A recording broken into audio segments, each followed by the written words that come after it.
Okay. I think, yep, we're recording. All right. Good evening. This is Camille Roman, and I am doing bonus training for Pillar of the Roof, which is finding your purpose. And it's also in regards to the money code class that we're working on. So what I want to start out with today is saying thank you all for coming. I appreciate it. And for those who are going to watch the replay, I hope you enjoy it and that you'll give some feedback and let me know that you watched it. And we're going to go ahead and we're going to start with a quick meditation just to get us centered and bring us into the space. So if you can just close your eyes and take a deep breath. And as you exhale, release everything that has been on your mind from today. Just feel it running down through you, all the way down to your toes, like water through a sieve. And now take a deep breath. And as you exhale, release everything that has been bothering you about the future. Just let it go.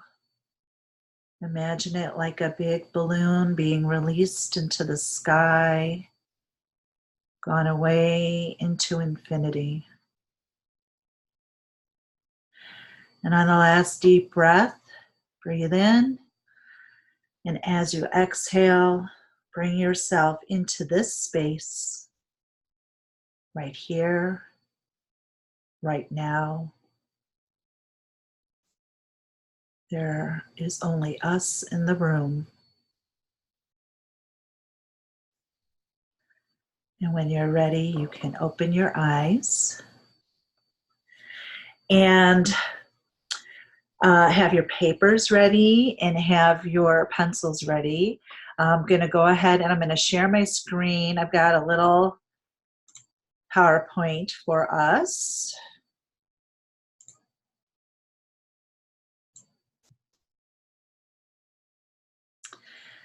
All right. So let me know if you can see my screen. Everybody's good? Awesome. Okay, so this is the Ready to Roar bonus training. And why is it Ready to Roar? I know we're working on the 1-ton tiger. I know that, but Ready to Roar is a class that I have online and I also do in person to teach leadership, and in leadership for the self, so that you can be a leader to external people. And we can't really be good leaders until we can gain control of our own life and find some balance and have some tools to help us navigate through life. And then we get comfortable with it. And once we get comfortable with ourselves, we can go ahead and start being leaders for others and being examples for others. So you also see here that I'm doing it Ikigai style. And I'm going to go into a little bit more about what Ikigai is. And we're going to be talking about all of these things in relation to the money code that we're discussing in Jody's course, specifically referring to Pillar of the Roof and finding your purpose. So what is Ikigai? Ikigai, loosely translated, means a reason for waking up in the morning, or things that make your life worthwhile. And originally it came from, this has been going on a long time in Okinawa, Japan. It began during the Heian period from 794 to 1185. So there's a lot of history here with this.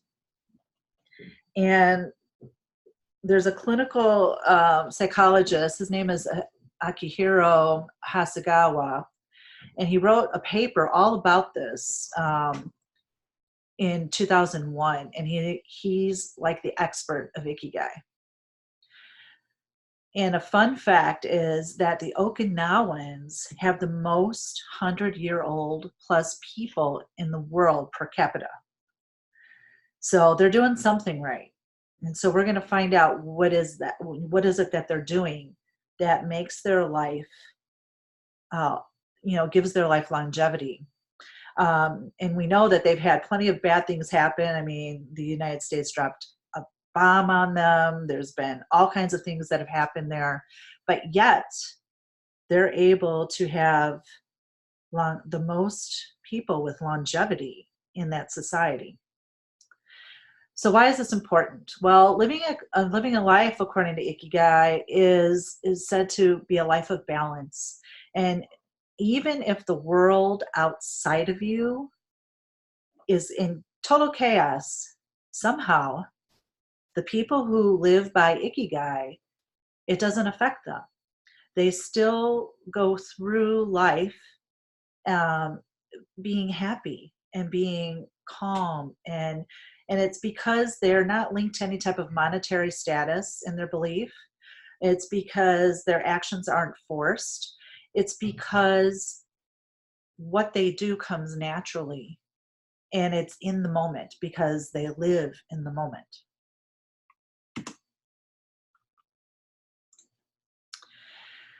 So when you do Ikigai, there are 4 main questions you ask yourself.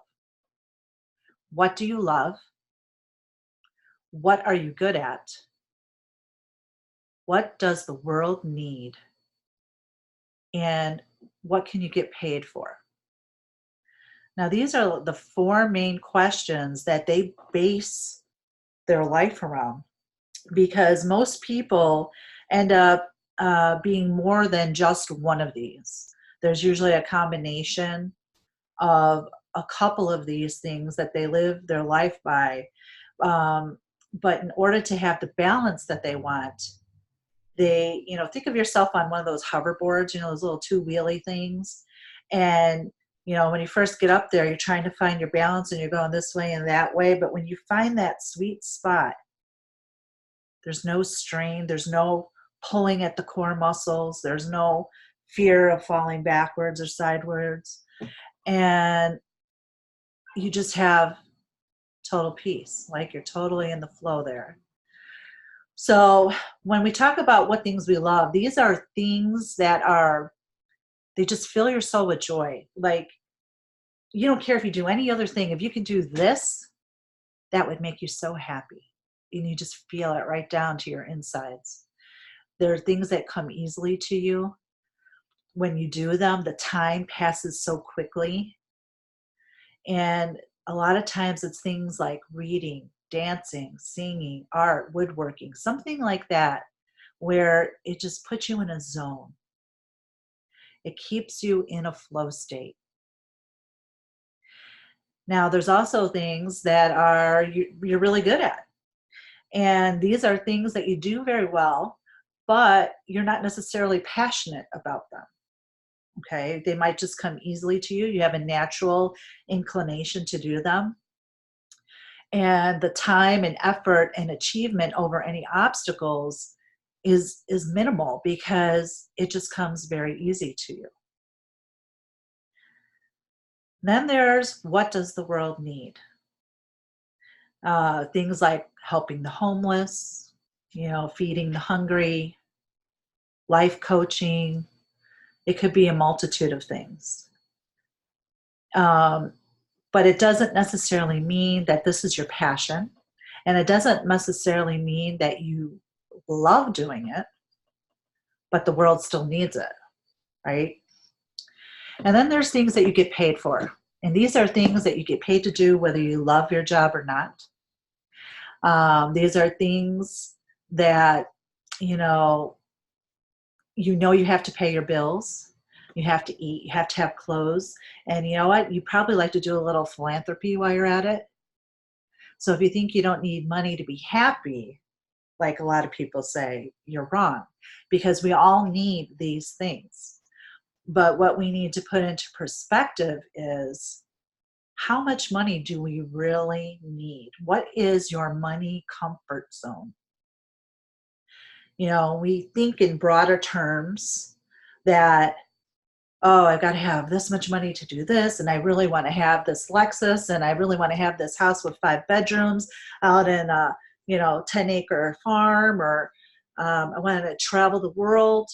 All these things take money, but do we need every one of them?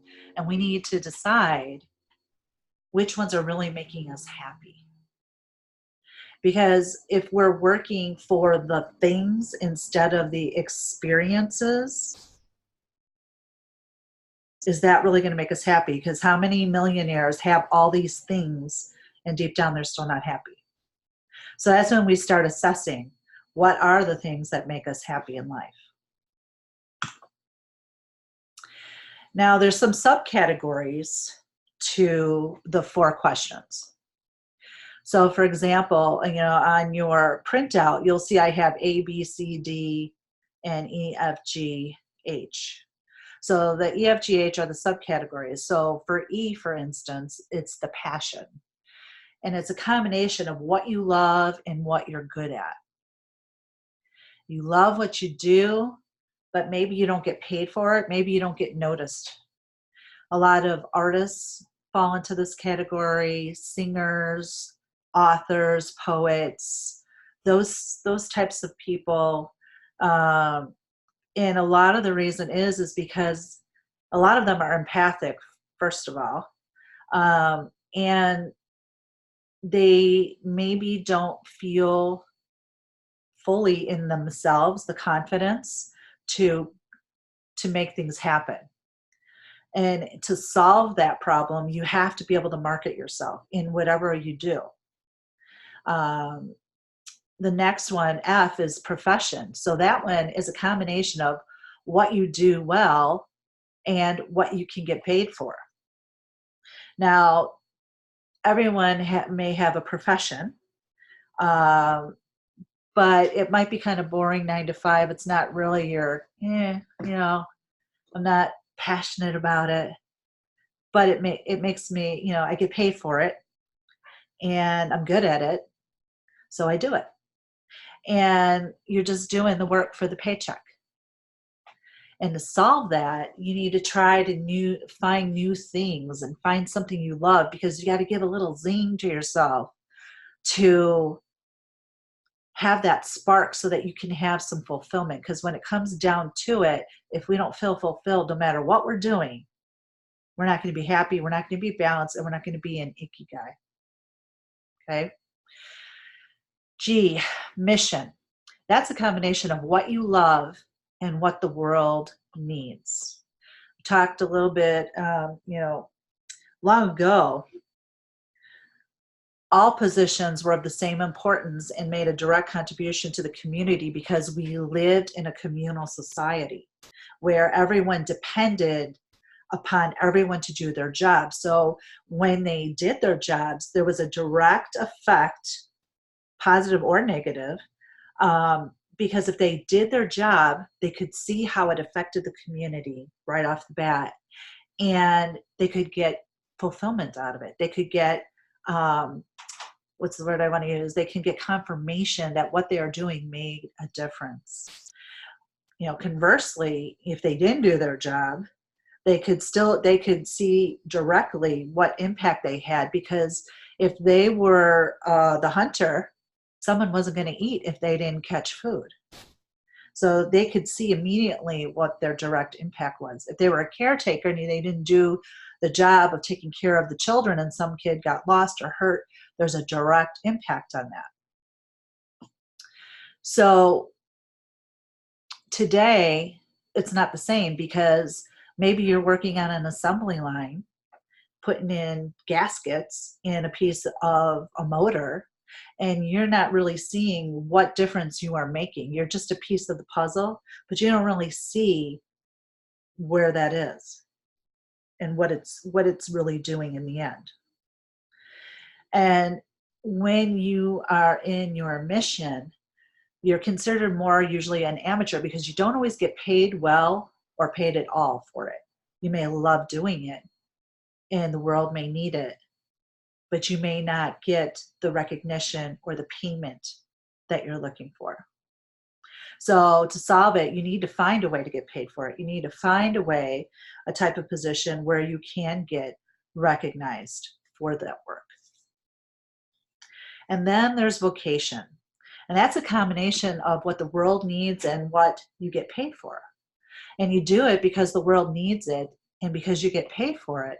But you might not be passionate about it, or maybe you're not necessarily good at it. But you do it. And an example would be a college professor. Maybe this college professor loves being with kids. Okay. It's something the world needs because we need to have education in the system.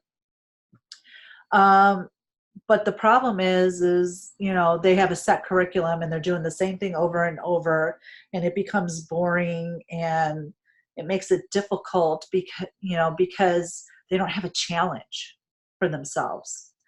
You know, the kids coming in are new all the time, but you're still doing the same old, same old. So in order to solve that, you keep challenging yourself and you learn more about your vocation so that you become better at what you're doing.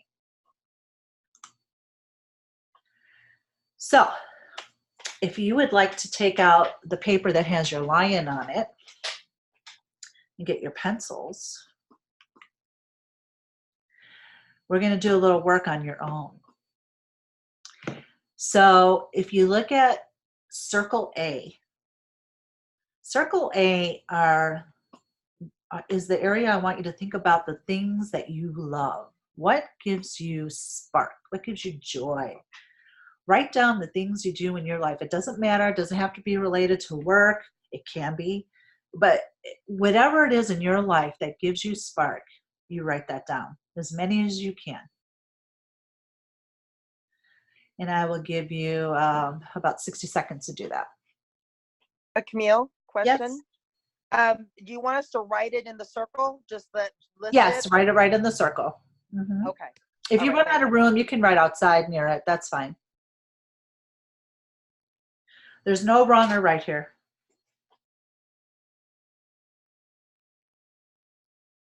And what I'd like you to do is when you are finished, if you could raise your hand and let me know, that would be great.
How you doing? Everybody doing okay? All right.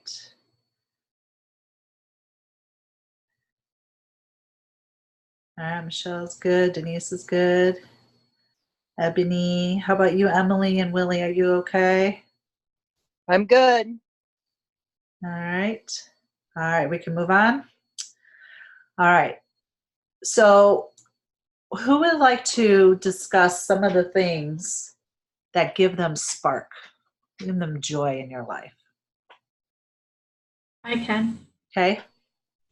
So I love reading, math, helping others, coaching. I love my dogs. I love helping others with finances. I like writing and I like doing meditation. Awesome. Those are all great things. Anybody else would like to share? I'll go. I love hugging my grandchildren, sitting on my back porch in the spring and summer, being at our camp by the pond, anything creative, knitting, crochet, making cards, working with Photoshop, and I love to read. Awesome. Great. Anyone else want to share? I'll share. Okay. I put walking in the park, spending time with my kids and grandchildren and great grandkids, Zumba, helping others, and church work. Awesome. Those are all great things. Very good. Anybody else want to share? You don't have to if you don't want to, but Well, okay. okay, so I have here, I love acting, singing, dancing. I like working on the computer when I have something that I need to solve. So that would be like kind of like problem solving, because I do like doing logic puzzles, and of course spending time with my kids. Awesome.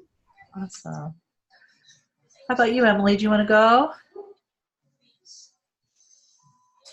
Yes, I have a lot of the same things that everyone else had, but I would add going to the beach, something I'm really passionate about. I love to be there. I love the sound of the waves and the peace and the quiet.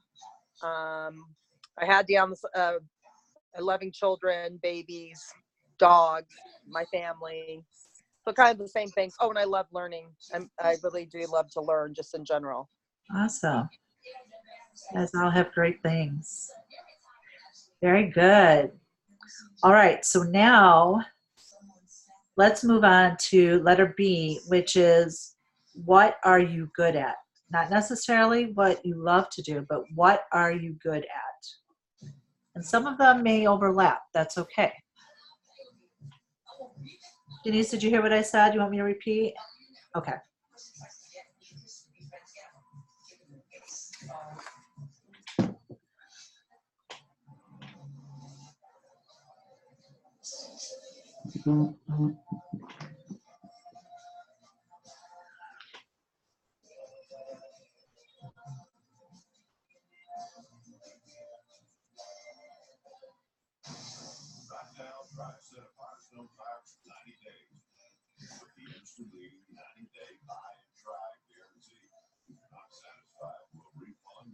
Give you about 60 seconds, and when you're ready, just raise your hand so I can see that you're done.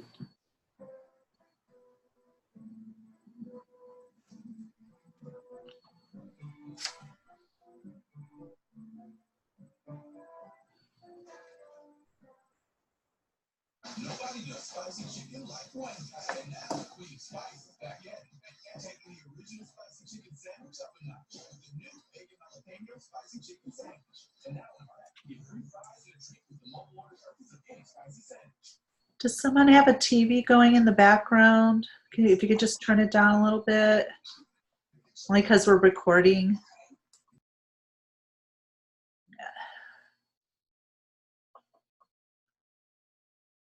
Okay, Denise is ready. Deb. Okay. Emily, you good? I'm good. All right, I think Willie Mae is. She just stepped away. There she is. Are you good at Willie Mae? Okay. All right. So who would like to share some of the things they think that they're really good at? And I'm wondering, how much crossover did you have from what you love versus what you're good at? I kind of went in a whole different direction. Uh-huh. I'm good at caregiving, working on spreadsheets in the computer, Photoshop still, proofreading for spelling and grammar. I'm good at being supportive, and I'm good at getting things started. Not necessarily following through, but getting them started. Awesome. Yeah, that's a good list. Anyone else want to share? All right, I Michelle. can share.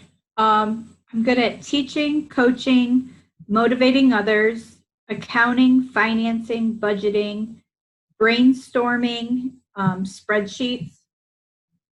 Good. You and Denise can do the spreadsheets. All right, anybody else want to share? Okay. I get serving others, cooking, caretaking. Okay, very good. And Eb, do you want to, Emily or Ebony? ago, I had, of course, working on the computer, talking to people. That's something I absolutely love, but I'm very good at it. Academic book stuff, and of course, listening. Okay. How about you, Emily? I have down interacting with children and building relationships with them, being patient, listening, nurturing the children, building curriculum lesson plans, teaching, which is all about teaching, creating learning environments, that kind of thing. Beautiful. Good. Good. It's really good. All right. So now we're going to move into letter C. And letter C is, what does the world need? Or in your eyes, what do you think the world needs? I'll give you about 60 seconds here, and just raise your hand when you're ready.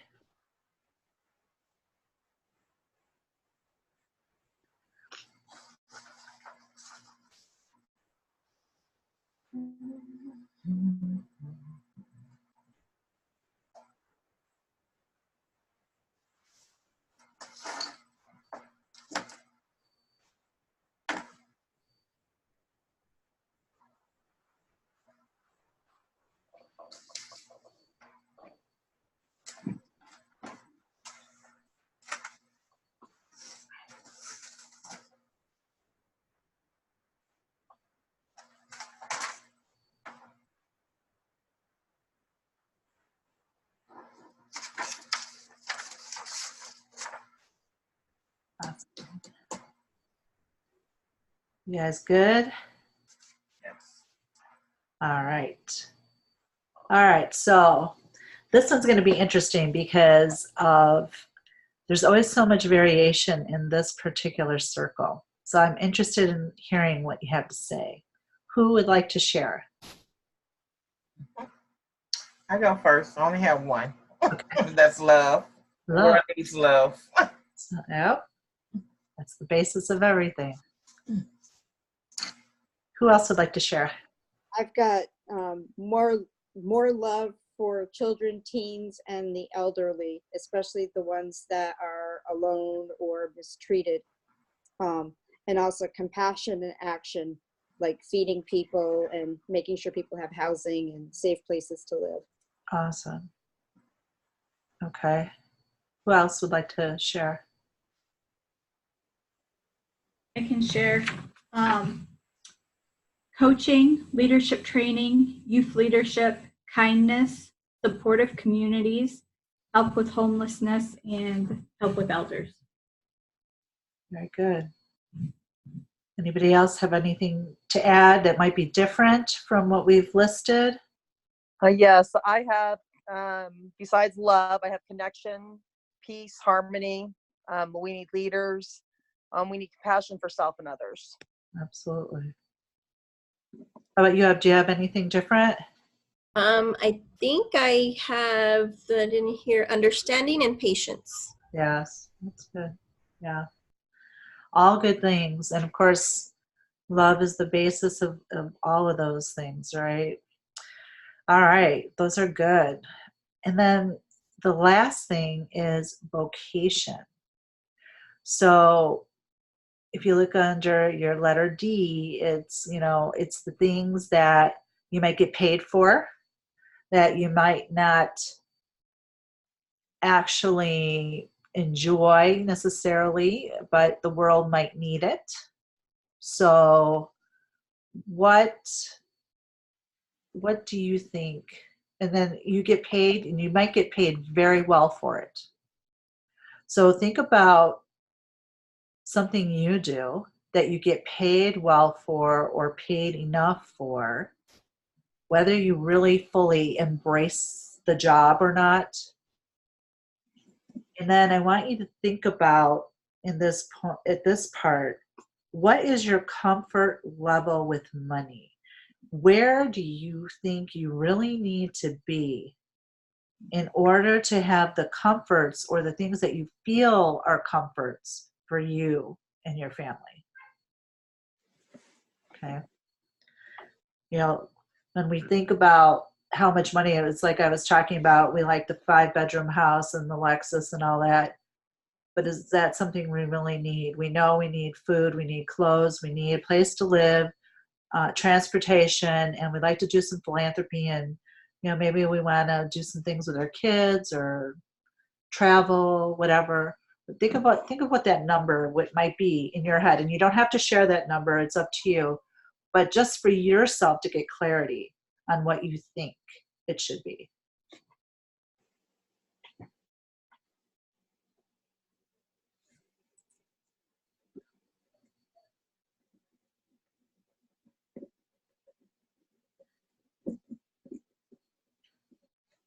And then when you're done with that, I'd like you to add, we're talking about the jobs you do have currently that maybe you get paid for, but you might not like.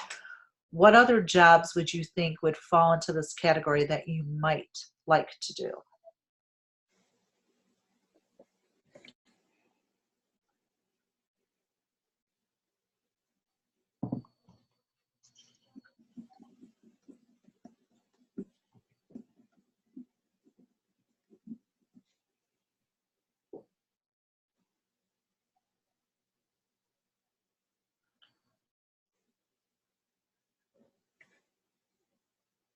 Okay. Just raise your hand when you're ready.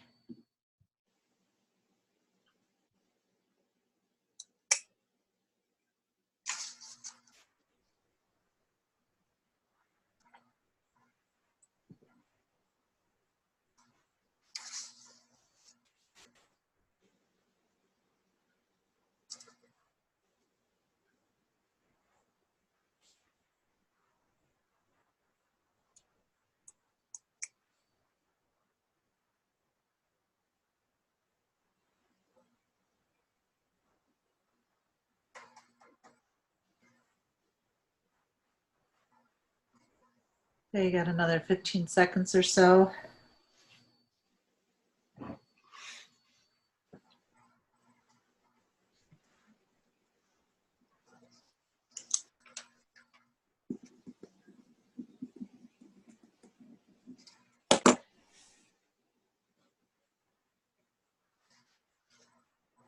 Everybody ready? Lily, you okay? Yes. Emily? You good? Yes. Okay. So this was a combo question. So let's, like I said, you do not have to share the number that you feel comfortable with. But what I would like to know is, what do you do today that you get paid for, whether you're passionate about it or not, if that, what it is, and then talk about if you were able to hone in for yourself on a number that would really make you happy. And then the third question was, what other professions could you get paid for that might bring you into a place where you could get paid closer to the number that you want? So who would like to go first? I don't know. This question was kind of hard for me because I'm retired. Okay. And I have no desire to go back to work. Uh-huh. But one thing that I do that I'm not comfortable doing, and that's teaching. I teach Sunday school class. Uh-huh. And that's something that I've been doing it for 20 years, but I'm still uncomfortable with it. So, But the world kind of needs it, so you're doing it. Yeah. Is that what it is? Yes. And the second part of your question, you asked the amount of money. Well, it's no amount. My goal is to just live within my means, not from check to check, but to make sure everything is paid, bills are paid, and maybe have a little left over for emergencies. Exactly. Yeah. Yeah. And the goal here too is, if it's possible, to make sure that you not only have for emergencies, but in order to give you some happiness, right? Some extra perk, whatever that is, when it comes up, and it doesn't have to be something that is all the time, but it's something that will give you some type of satisfaction and fulfillment, more from an experience wise, whether it's doing a picnic with your family or going on a trip with your family or whatever it is, you know. And then, so the last question really doesn't pertain to you because you're retired and you already said, I ain't working, so that's okay. You live within your means and you have the right attitude for that. So that's good. So who would like to share next? I can share. So I get paid right now to do business consulting, accounting and bookkeeping work. I got paid to downsize somebody's house. I do get paid a little bit to do financial coaching and life coaching, and I'd like to see a huge increase in those numbers. My number was, I really just want to be able to get out of, I have in my past been very materialistic, and I've come to a point in my life where I want to do more experiences such as traveling, and not have, and then have a smaller home in the middle of nowhere, so that I could do virtual work and do virtual life coaching so that I can affect more than people within my area, but around the world, impact women around the world. And also would love to do more with energy work and servant leadership, being able to help women that cannot help themselves and just provide my services for them. That's awesome. The way you answered it is exactly the way I envisioned this question to be answered. Exactly. And that's, you know, we all have to do what we have to do in order to pay the bills. And our society in general is so materialistic. You know, I just did a dumpster. I had a dumpster and was throwing all kinds of crap out, donating, throwing things out that had to go out. And when I sat back and I looked at it, I'm like, why? What? I mean, we've been in the house a long time. We've been here almost 25 years. So we can accumulate, right? But when you think about it, when you really sit and think about it, is the stuff. Did the stuff make me happy? Did the stuff do what I wanted? Some of the stuff I hadn't touched since I bought it, which that was like, why? So this particular part of the exercise is very good in looking at your numbers. And I knew you as a financial person would do just what you did. All right. Who's next? Anybody want to share? Can't hear you, Denise. That's what I wondered. Way back in my other life, I was a registered nurse, and I stopped doing that in 99 when my husband and I started our store. And I left, we both did, left good paying jobs. Well, he had to quit his job because of his health. They were killing his blood pressure. So he started his own business, and I started to help him. And we now both make minimum wage. So it was a conscious decision to downgrade our pay in order to have better health. And for me, it was to be able to work with him. We've been doing this since 99, well, 98 together. I quit in 99, but we've been working together for 22 years now. We've been married 37 years now. So the financial number is a little fuzzy for me. I'd like to, well, we're comfortable. We're able to pay our bills and do whatever. Our house was going to be paid off within 6 months of when I quit my job. So that's awesome. yeah, we have a huge mortgage on the business, but you know, that's the only thing we really owe on. Uh-huh. I'd like to be able to take a couple of trips to Disney, one trip with my daughter and her family, and one trip with my son and his family, to be, while the kids are young enough to, you know, jump up and down with joy from the experience. And I'd also like to be able to remodel parts of this house. Our house will be 100 years old next year. Oh, wow. It's a 1920 house, and we've been in it for 34 years, and I think it's been well over 20 years since we've made any changes other than a little bit of paint. So I'd like enough money for that. I've started to do some elder care and respite, particularly with my neighbor. It's much more lucrative than my job. It's almost as lucrative as nursing was when I left 20 years ago. Wow. So that is a way to get a little bit of extra money in. And I don't know what the market is for doing one-on-one teaching or small group teaching for computer skills, but that is something that I could look into. That's fantastic. That's awesome. Great share. Thank you. How about Eb or Emily? Either one of you want to share? I can share. Okay. Right now, of course, you know, my main focus is continuing to grow my business, which, you know, is mainly a Akashic Records practitioner.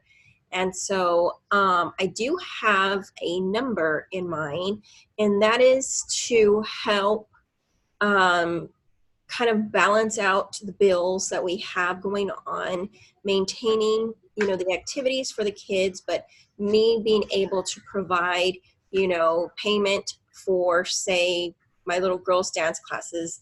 Hubby will cover, you know, karate or whatever it is. And so it's to, I fully understand that my role as a mother is important, but I've always felt the desire to contribute financially as well. So my past includes working at a nonprofit. It was tourist attraction, but it was still nonprofit. So I'm very familiar with nonprofit organizations, particularly development, membership. I don't think it would be something I would go back to. And then what I studied at school, I wouldn't necessarily go back to that either. I love psychology, but it's not something that I can see myself doing for many reasons. But so it really is for me continuing building my business, and it's to help give my kids the experience that I didn't have, basically. Mm-hmm. That's my biggest thing. Awesome. Very good. Emily, do you want to share? Okay. So for this one, if I'm understanding, it sounds like I'm understanding. I think I'm understanding this correctly. But it's things that we can do, but we don't necessarily love it. Right. Things you currently do to make money, but Okay. maybe it's not your passion. Right.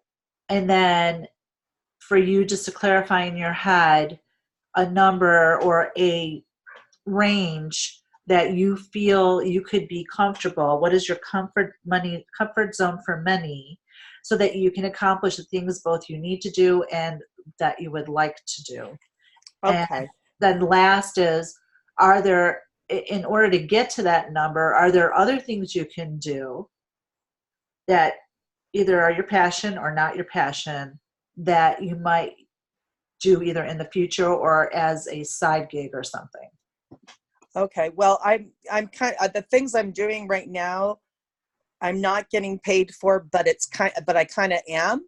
So like bookkeeping around my business is something that I don't care to do, but it's something I have to do, but I don't really get paid separately for doing it. Uh-huh. It's kind of something, if I don't do the paperwork, then I won't get a refund, or I won't get, or I won't know how much taxes to pay. So it's a part of the business, So it's something that I have to do, but I'm not really getting like a separate paycheck for it. Uh-huh. So is that something that would be? Yeah, no, that's fine. And then, what you do today, I mean, your current paid job is you Is a run childcare provider. Yeah, you do the childcare. Mhm. Right. And then there's like a lot of paperwork that goes with the business. Like I have STARS paperwork, which is about quality, and I have to do a bunch of paperwork on that. It's not, it's something I don't like to do just because I really would rather be working with the children. And it's just stuff I feel like it's taking me away from what I really want to do. Right. It's just stuff. It's Right. not hard. It's not something I can't do, but I feel like I'm not getting really paid because I used to get bonuses for STARS. And now I don't get any money. So now it feels like I'm working for free. Uh-huh. And so I've come up with a number for both of those things. I have a third thing. What else did I think? Like having to do assessments on the children during, to do assessments regularly on the children. I feel like that should be paid because that takes so much time during my day with the children and then time at night. So a lot of things that I have to do that I'm not on the clock for. Right. There's so much, but those are just the ones that came to mind. Good. Okay. These are all of you have really good shares, and you're so diverse in the things that you are saying. And it's always great to see when you put things into perspective, if a little light bulb goes on for you, and any changes you can make. Because, all of these things, now we've gone through all of these things individually. And when we start to go through and talk about combinations, so let's look at your passion, okay? It's what you like to do and what you're good at, and that becomes your passion. And then your mission is what you love to do and what the world needs. And your vocation is what the world needs and what you can actually get paid for. And then there's your profession, which is something you're really good at and could be a vocation. You could be your career. And it's funny, they all intersect, and we all need to work more towards the balance of all those things, because a lot of times we just kind of close our eyes or hold our breath and bear through, what's the term Jody likes to use, bull and jam, bull and jam through it just because it's got to happen, right? You got to pay your bills, you got to feed your kids. But if you look in these little empty sections right here, I'm going to go to the next page. And if you look at it, let me move my little people. There you go. So if you look at the passion in the passion section, what you're good at, what you love and what you're good at, this area gives you a certain type of feeling. So when you are doing what you love and what you're good at, you're feeling satisfied, but you're not necessarily getting paid and you're not necessarily feeling useful, but you love what you do, and you almost don't care in a way, but then again, you kind of do, because you don't know if you're making a difference. And then between what you love and what the world needs, you end up being kind of in a blissful state, because boy, you're feeling really passionate about it. It falls in the passion area. You love to help people, and you're doing something you love, and you get fulfillment out of it from the soul, but you don't necessarily get the wealth out of it. So those are like the emotions that will kind of fall into that area. And then if you go into what the world needs and what you can get paid for, it might be kind of exciting, because sometimes when you're on those what the world needs and you're getting paid maybe good money to do some things, like, you look at these people who travel the world and, photographer, they're doing different things for like National Geographic or something. It's really exciting. And you get to travel and you're getting paid well for it, but sometimes there's some complacency and some uncertainty in that because you're not feeling the fulfillment necessarily. You know, it's kind of like thrill seeking or something. You know, it gives you the short high, but it goes away. And then you have your vocation, and what you get paid for versus what you're good at. And, you know, it can be a comfortable place. How many times do people, you know, they go to their job and, you know, they kind of feel like, it's a job. And they go and they are getting paid and it's comfortable enough money. But you're kind of feeling empty because you're just like, I want to do something that like makes an impact. And then you don't feel full because you don't feel fulfilled because it isn't exactly what lights your fire inside of you. So these are the different kinds of emotions that are associated with each of those things. If you had to say, you know, when you're doing your passion, when you're doing what you love, what kind of words come to your mind in what you do from an emotional standpoint? Does anyone want to share? Maybe if you could do anything you wanted to do that was on your passion list and you knew you could get paid for it and you knew that it was making a difference in the world, what do you think the emotions would be for you? Peace, joy, ease. Ease, that's a good one. Yep, all of those things. And, you know, I know the joint venture partners, you know, when we started, and I'm not going to speak for the rest of you, you know, Michelle and Ebony, I can speak for myself. I mean, I didn't know what to expect when I got into it. I know I had hope of what I expected or what I hoped would happen. And at first, you know, you don't care. You just want to get involved. You don't care how much you're getting paid. You want to get your toe in the water. And as things morph and as things kind of come into play, it's almost like a flower blossoming because you're like, you can really see, you know, here are all these people that come in and they're kind of like you for the most part, coming from all different walks of life, coming from different levels of economic status, different race, different whatever. Some are grandmas, some are new moms, it doesn't matter. Some are single. And yet, as women, and I don't mean to exclude the men, but as women, we're naturally nurturers. We naturally are more ready to forego our own health and self-care for the sake of somebody else's. And then when I seen all these people coming in, I can't tell you you know, I'm supposed to be doing the teaching, but the people are teaching me. And I think that's an awesome thing because it's totally a two-way thing. So one, there I'm hitting my fulfillment status there, right?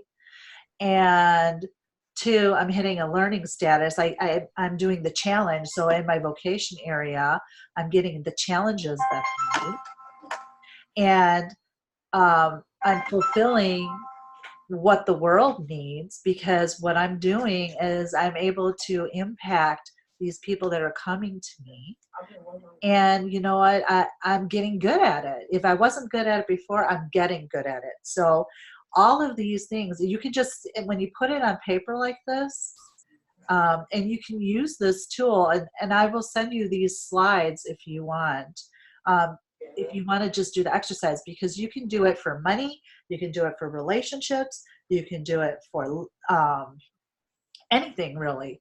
And you just you just pick the topic that you're going to use and you start filling in the things that pertain to that topic. And it just brings you to your state of Ikigai, what you need to get to your state of Ikigai. So I want to wait for a second because Willie's away before I go to the next one. So I'll just wait another moment or two. Does anyone have any comments to make about the process so far? Camille, I'll share. Like you, since Camille and I both jumped ship about the same time from the corporate world. And I've just learned, to say the least, I've been humbled the last couple of days. You know, for people to tell me, I give them hope. I mean, I never in a million years would have imagined that people were so hopeless that just me sitting down with them for an hour and just letting them spill their story to me and me just providing guidance, just a small question, just asking, why do you want to go to your next chapter? What are the skills that you have? And for them to say that you gave me hope tonight, I feel like I can move on to my next chapter now. I never would have guessed in a million years that was one of the things that I would get back as feedback. You gave me goosebumps when you said that. You really did, and I'm so happy for you. I am. I'm so happy for you. I'm trying not to cry, but it's amazing. But it's amazing. But that was the reason I left. Is as Camille was going through this, talking about the vocation, I was in a vocation where I worked with tribal members, and I didn't get the chance. I was so fulfilled when I get a phone call and be able to offer them resources or assistance within our offices. And my boss told me, you need to stick to your job description. Finances is what you need to do.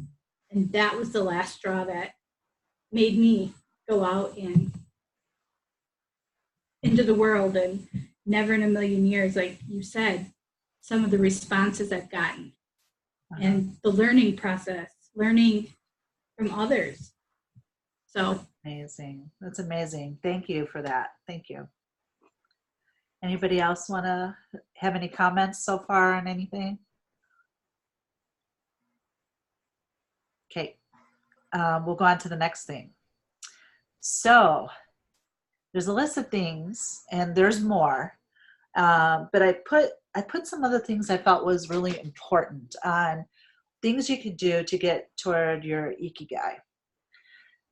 Number one, gratitude. We've all learned through Jody's program, and if we've been through other programs, a lot of times gratitude is the first thing on the list they tell you, right? Because if you're grateful, you can't be in another state of mind because you're in the state of gratitude.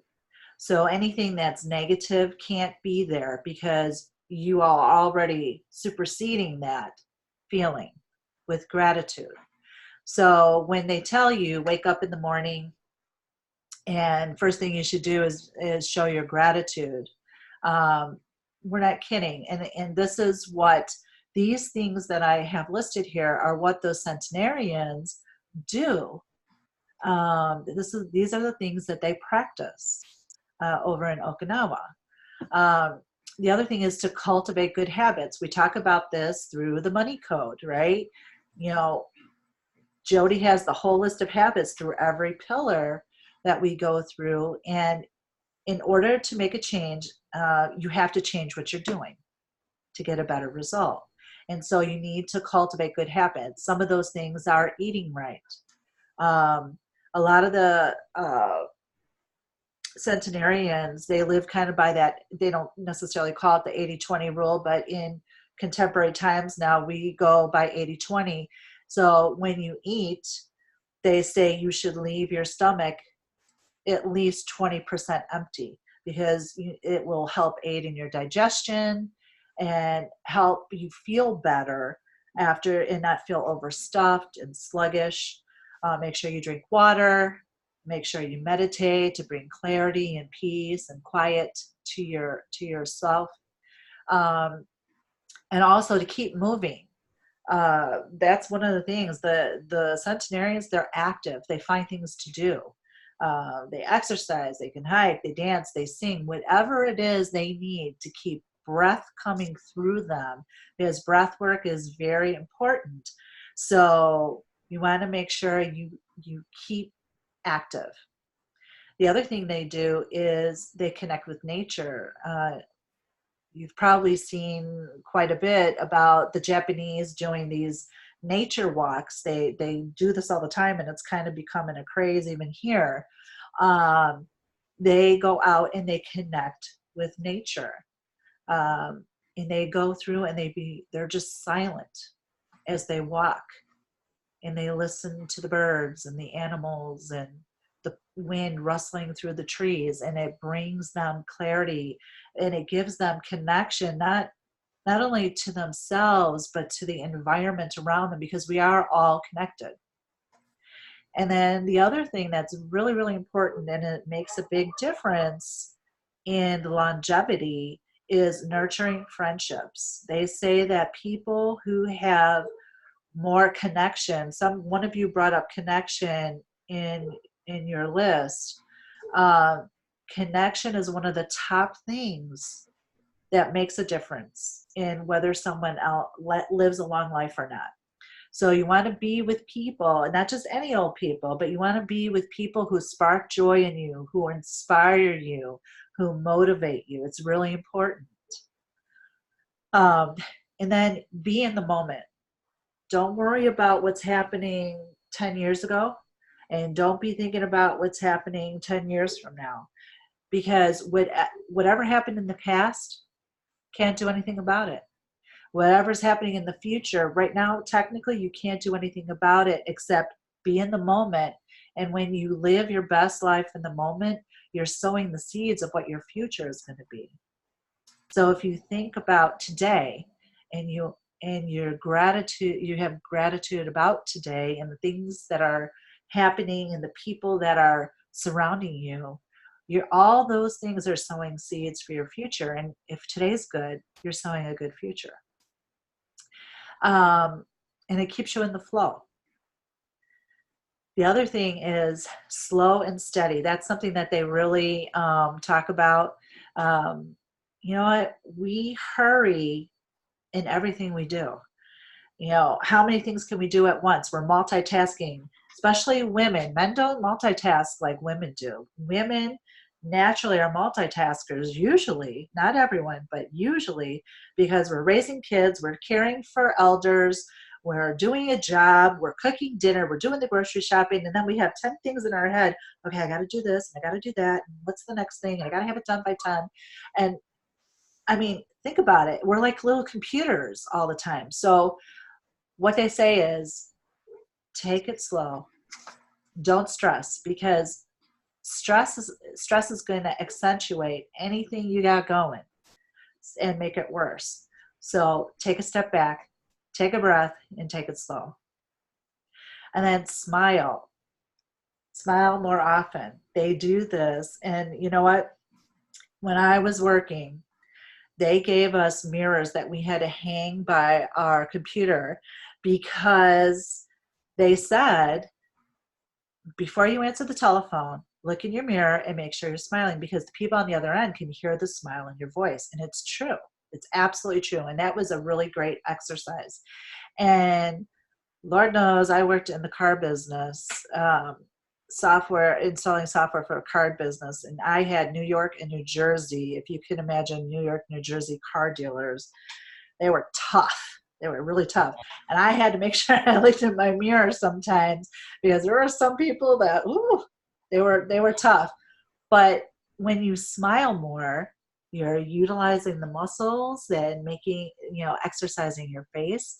And I have a resting face. I notice myself. I physically have to look at myself, like I'm looking at myself right now, and I have to force myself to smile, because I feel like my cheeks are like bringing them down. But pay attention to your smile. Listen to the way you're talking, because it totally changes the way you're speaking as well. And then acknowledge more people. one of the things that used to drive me crazy when I worked, there was an executive, one of the top executives. It was a pet peeve of mine. He would walk the halls, and I don't care if he was literally standing right in front of me or anyone else, doesn't matter. He would keep his head down and he would never acknowledge anybody in the hall. And I would always think to myself, what kind of leader is that? That you can't even give a nod. I mean, you don't have to say anything, but just acknowledge that you see the person. And that goes back to connection, because you know, Michelle, I'm going to use your story as an example. You know, that woman craved a connection, right? She may have not had somebody she could speak to. And by you acknowledging her and the needs that she had, you made her, who knows, maybe you made her a year, you know? I mean, and that's all it takes. And we go through the drive-through and somebody's crabby on the other end, and it starts setting the tone in us. You can already feel the vibes coming through the speaker, and you're like, you know, when you go up to that window, you're going to give her a piece of your mind. But if we can change, if we can let go of that and give them a smile or give them a kind word, that might be just what they needed. Because who knows what they're going through on the other end. Maybe maybe their husband left them. Maybe their child got in trouble at school. Maybe, who knows? And 9 times out of 10, when they're angry at you, it isn't even about you. It's about what's happening with them. Any questions about this part? Is there anything you could do in your life that isn't on this list that would bring you closer to your Ikigai?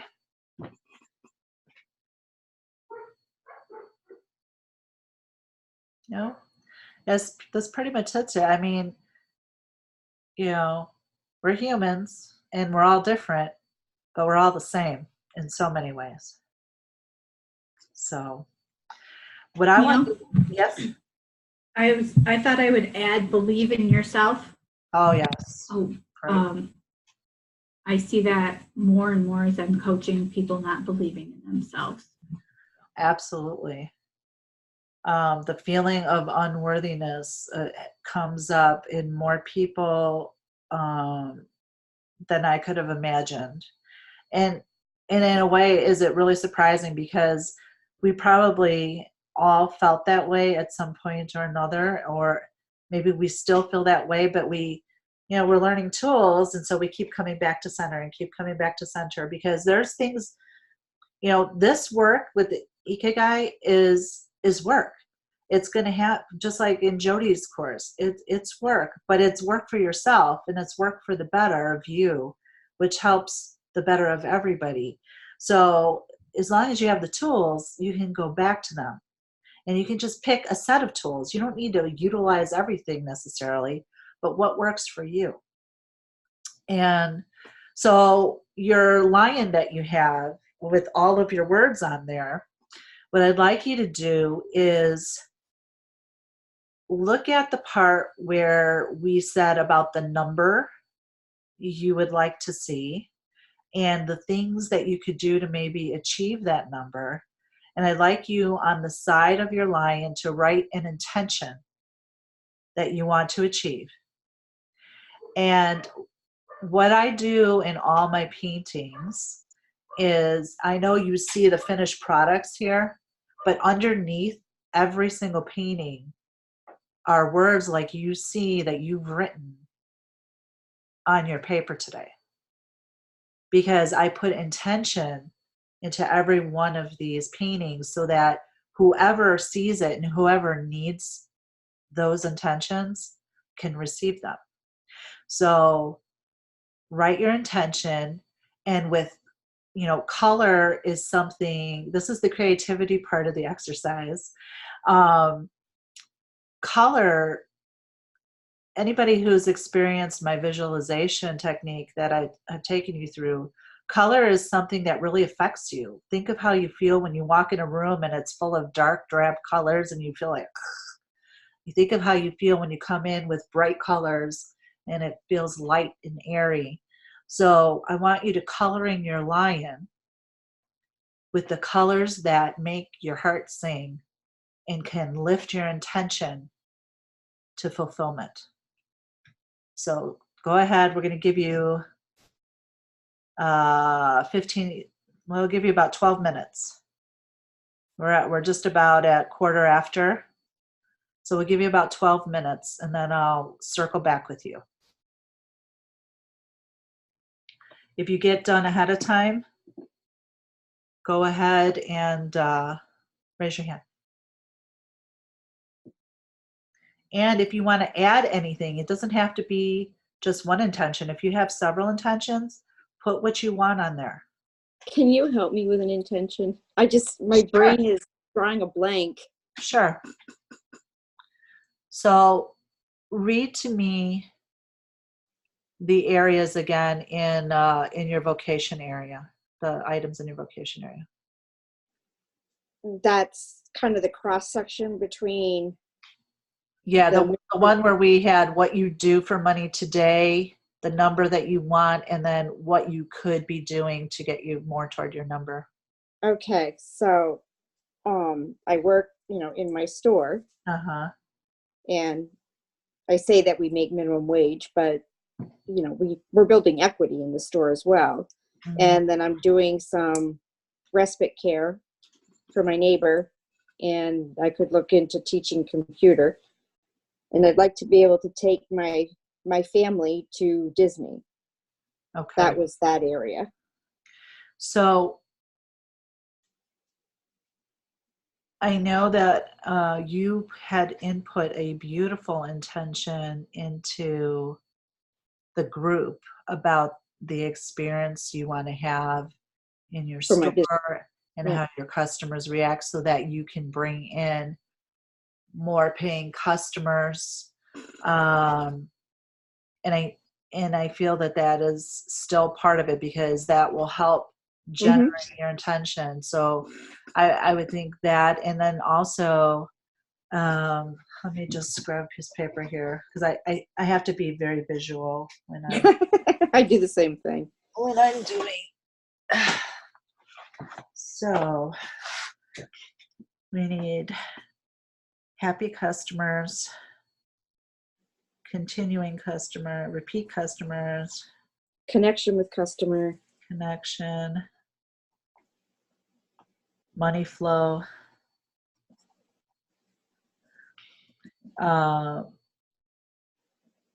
travel. So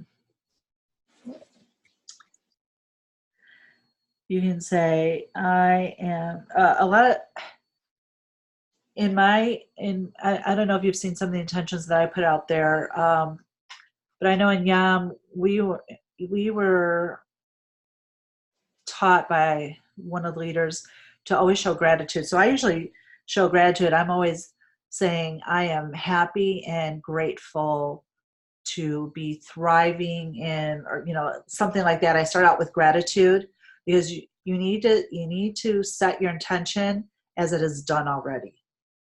So you're basically thanking the universe ahead of time for the experience of being in a thriving business where you make. So I am grateful for connection with customers who contribute to making my business thrive. To my thriving business where money flows with ease and grace and allows myself and my family to experience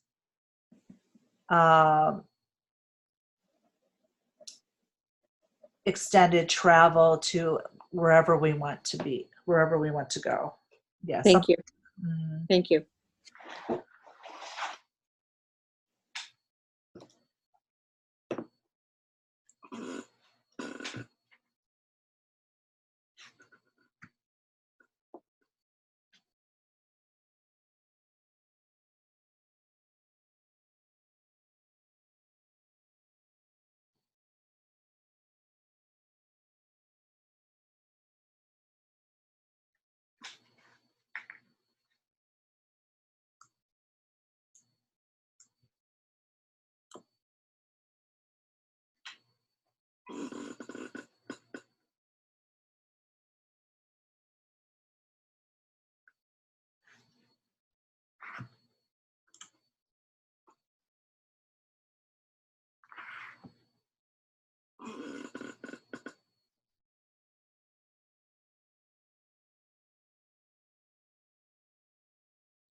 Remember to use the colors that give you the kind of joy and spark that you need to uplift you and bring you into your intention fully.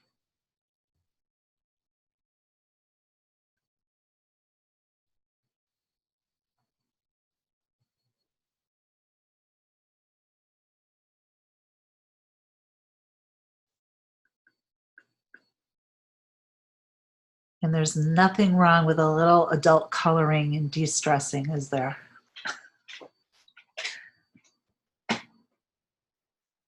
I always say I'm going to create an adult coloring book. I haven't done it yet. When you do, I'll sell it in my store. Awesome.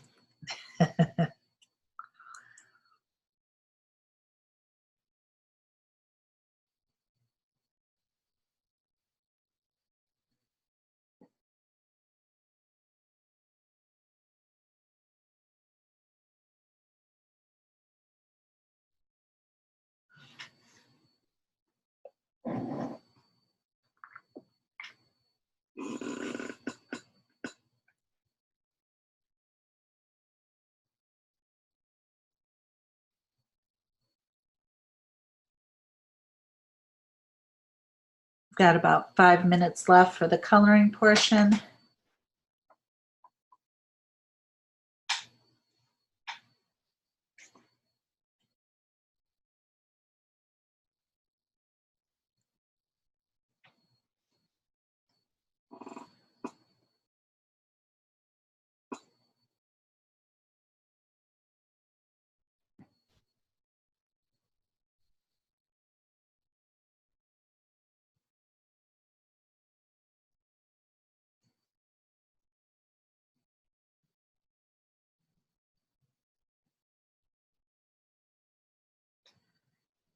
And if you happen to finish ahead of time and want to share what your picture looks like, feel free to do that.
I love watching all of you. It's like watching students color in grade school.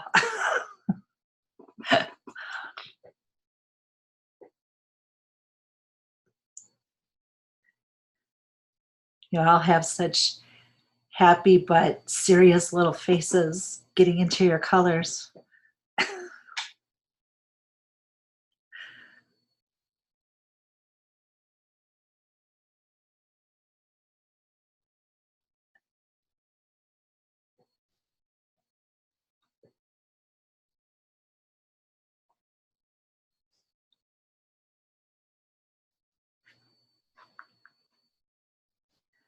Okay, I've got about 2 minutes left.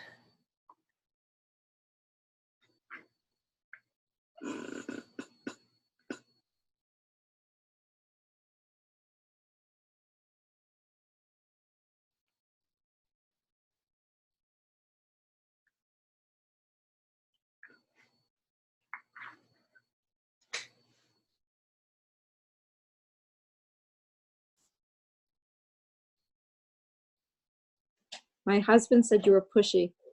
I was pushy? What did I do that was pushy? Well, because I worked on my pushing me. I was working on my intention statement and not coloring, and now I'm scrambling. That's okay. If you don't finish now, you can finish later. Don't worry. You don't need to have it done now. I just wanted you to begin to do it. Anything we do in the membership, as far as your tools, including your bonus trainings, don't ever feel stressed about it, because that's the last thing. You only want good vibes happening.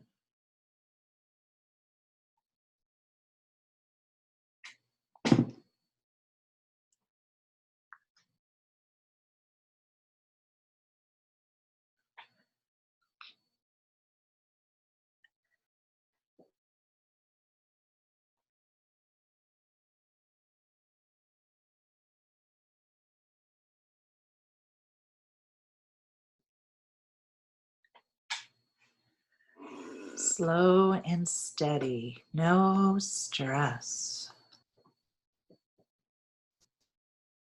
You want to infuse these intentions with love and peace and smiles.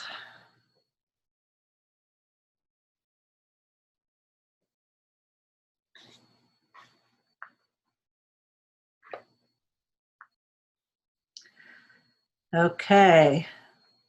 So no matter where you are in the process, go ahead and let's stop.